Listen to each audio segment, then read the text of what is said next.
Usap-usapan ngayon sa mundo ng social media ang isang kulto di umano sa Surigao del Norte, ang lider ng Socorro Bayanihan sa pamumuno ni J. Renz o kilala sa tawag na Senyor Aguila, na siya di umano ay reincarnation ng Santo Niño at siya di umano ay Panginoon na tagapagligtas.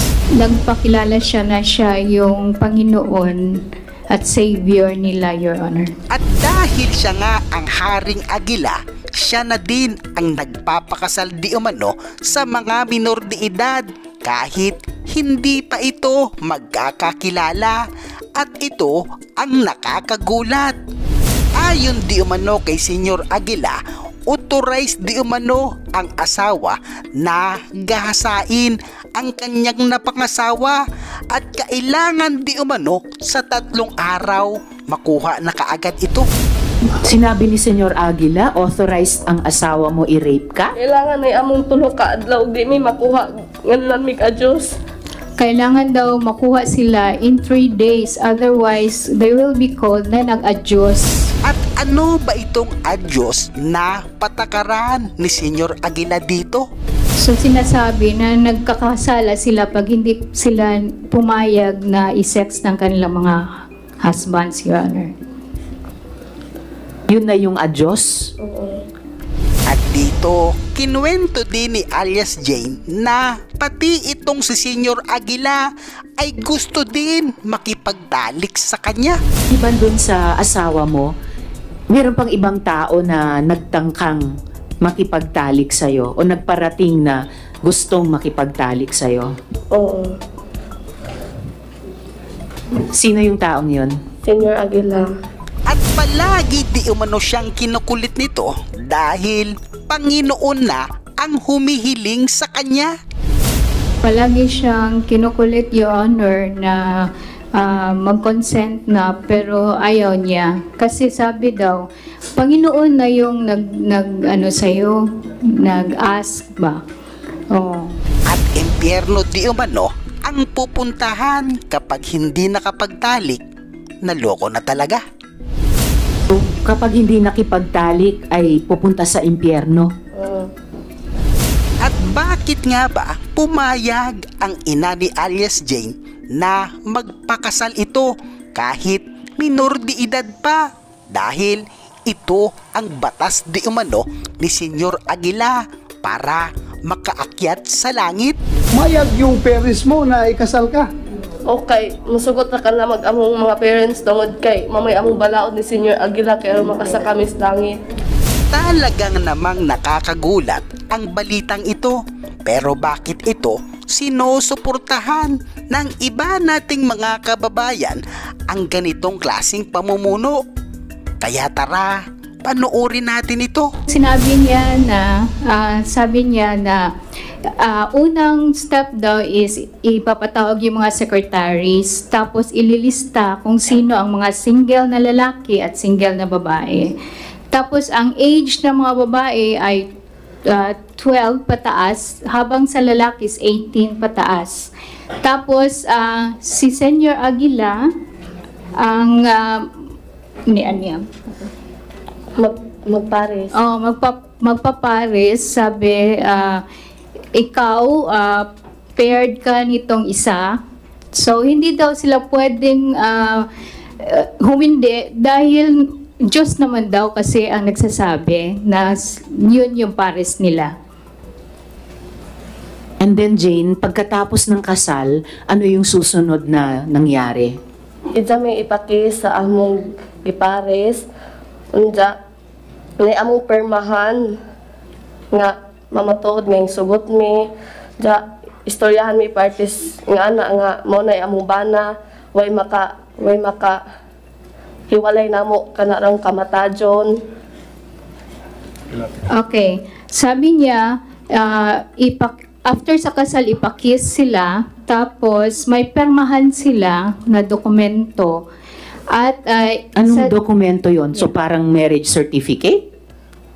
Basta kay gipasign mi adto kami ba na asawa Oo, pinapasign sila yung husband at wife ng dokumento na yon. Andali. Yes, Mr. Chair. Ang pangutana ko was seremonyas. Nakakita pa kag kasal sa Katoliko o sa ibang reliyon? Nakakita ka? Barong ang lalaki, ang babae, nakadamit. Tapos, may pari na siya nagkasal. Ikaw ba, gidawat nimo si Kuan nga mamahimo nung bana? Ikaw ba na, ginadawat ba nimo si Jane na mamahimong asawa? Something like that. Pagkahuman, giunsan na paghihimo sa kasal ba? Seremonyas. Kung ma-recall mo, giunsan nga seremonyas. How did he do that? Giunsa man ang kanang pamaagi sa pagkasal ninyo? Kanang moingon siya nga ikaw baji, ikaw laki ka muna. Paghuman anak kay paghuman sa among inag among ginikanan nga minjo na mi magkuan mig ninang ug ninong ni among hawitan anak nga buwak. Picturean mi. Okay. So, after the pairing, sinabi ni J-Renz na ikaw babae, ikaw lalaki, kayo na. So, pupunta sila sa parents nila at magpaalam na ikakasal na sila at saka kukuha ng mga ninong at Hinang. yun na. Pagkahuman ang nagminjo ni Ja, pagkaugma, ipatawag mi kay... Yun pala, Honorable Chair. Prenuptial yun. Prenuptial Yung sinabi niya na magdadala ng flower at pupunta dun sa seremonya. And then? Pagkahuman sa among kasal, kailangan magdog, mi ana, pauli. Sunod, pagkaugma, ipatawag tanan ijang giminjo, dyan na himuon nga counseling, nga muingon sila nga, kailangan imo na ng kwaon ng imong asawa kay authorize na nimong kwaon kay minjo naman mo. So, after sa kasal, kailangan sila magsiping. At sinabi daw ni J-Renz na pwede authorized ka ng kunin or rape yung yung wife mo kasi kasal naman kayo. Sinabi ni Senyor Aguila, authorized ang asawa mo i-rape ka? Kailangan ay among tulo ka adlaw di mi makuha nganlan mi ka-Diyos.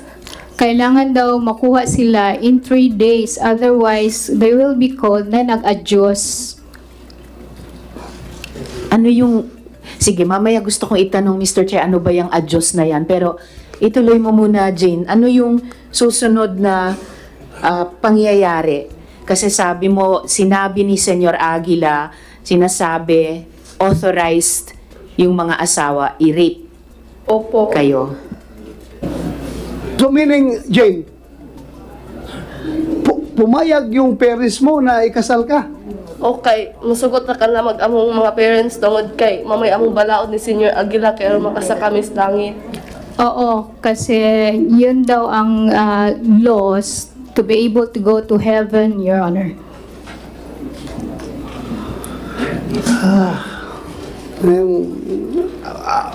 Parents mo, pumayag, ikasal ka, 14 years old. Pumayag siya. 14 years old ka, nung kinasal ka, di ba? Oo. Anong klaseng parents yun? Bahagi po yun, Mr. Chair, ng mga iniuutos ni Senyor Aguila. Please continue, Senator Risa. Salamat kaayo, Mr. Chair.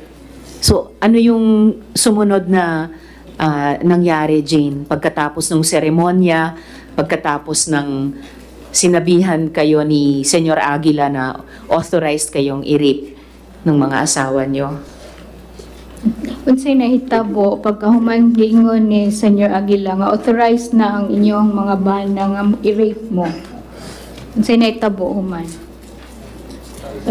Gipaulit naman mi adto pagkahuman nila counseling. Pinauwi sila after the counseling, Your Honor.